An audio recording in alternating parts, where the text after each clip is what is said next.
சாந்தி. 9/7/2022.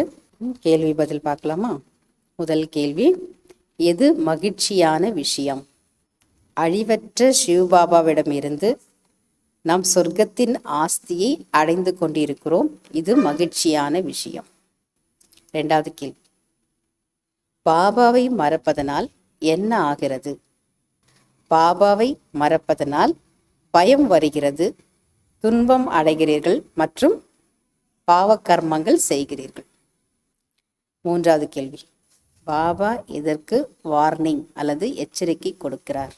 குழந்தைகளே, உங்களுடைய குழந்தை பருவத்தை ஒருபோதும் மறக்கக்கூடாது. என்னைக்கு ஈஸ்வரிய குழந்தை ஆனீங்களோ அந்த குழந்தை பருவத்தை ஒருபோதும் மறந்துவிடக்கூடாது. நான்காவது கேள்வி, அதாவது தந்தையை நினைவு செய்தால் பாவக்கர்மங்களின் சுமை இறங்கி போகும், இல்லை என்றால் என்னவாகும்? அதுக்கு பாபா என்ன பதில் சொல்றார்? நினைக்கவில்லை என்றால் அனுபவிக்க வேண்டியிருக்கும், அந்த சமயம் மிகவும் வருத்தப்பட வேண்டியதாக இருக்கும்.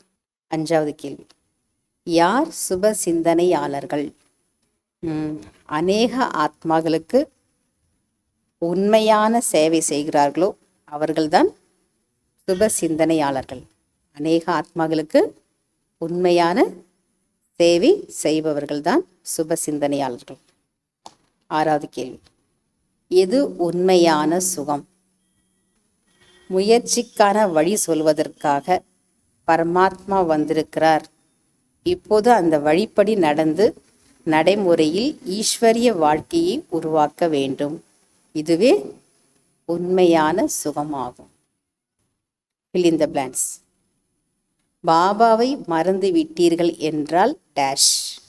பாபாவை மறந்து விட்டீர்கள் என்றால் மாயை குஷியை மாயமாக்கி அல்லது காணாமல் போக செய்துவிடும். இரண்டாவது, ஆத்மாவிற்கு டேஷ் கிடைக்கும் போது மகிழ்ச்சி ஏற்படுகிறது. ஆத்மாவிற்கு அதீந்திர சுகம் கிடைக்கும் போது மகிழ்ச்சி ஏற்படுகிறது. மூன்றாவது, நாடகத்தின் ரகசியத்தை அறிந்திருப்பவர்கள் டேஷ் இருப்பீர்கள். நாடகத்தின் ரகசியத்தை அறிந்திருப்பவர்கள் சதா மகிழ்ச்சியாக இருப்பீர்கள். நான்காவது, ஆத்மா டேஷ் மற்றும் டேஷ். ஆத்மா அனாதியானது மற்றும் அழிவற்றது. அஞ்சாவது, ஞானம் கேட்பதற்காக மட்டுமல்ல, ஆனால் டேஷ். ஞானம் கேட்பதற்காக மட்டுமல்ல, ஆனால் தாரணை செய்து வாழ்வில் மாற்றத்தை கொண்டு வர வேண்டும். ஆறாவது, ஞானம் இல்லை என்றால் ஒருவருக்கொருவர் டேஷ் கூறி டேஷ் விடுகிறார்கள். ஞானம் இல்லை என்றால் ஒருவருக்கொருவர் வீணான விஷயங்களை கூறி புத்தியை கெடுத்து விடுகிறார்கள். அச்சா. ஓம் சாந்தி. தேங்க்யூ பாபா.